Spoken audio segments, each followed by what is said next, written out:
nasa mabuti sila. Talaga yan. So, kahit hindi ko pa sila nakita, lalo-lalo na rin yung babae. Kapatid kong babae. Kung saan man siya ngayon, mga 19 o 20 years, hindi ko pa sila nakita yung babae. Hindi ko pa siya nakita. Hindi ko pa siya nakilala. Kung anong itsura. Pero alam ng Panginoon na dinadasal ko sila. Sana nasa mabuti sila. Yun lang. Ano naman? Hinihiling ko na sana ngayong mga Pasko mahanap ko na mama at papa ko. Hindi lang para sa akin, kundi kahit parang kidi din. Sana matupad ko na yung pangarap ko. Pangarap namin magkapatid na magka-family picture.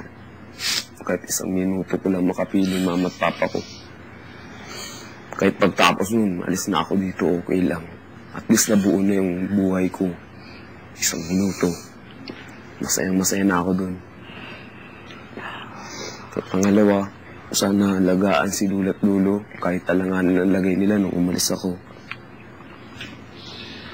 Kahit mahirap, sana gabayan niyo po sila.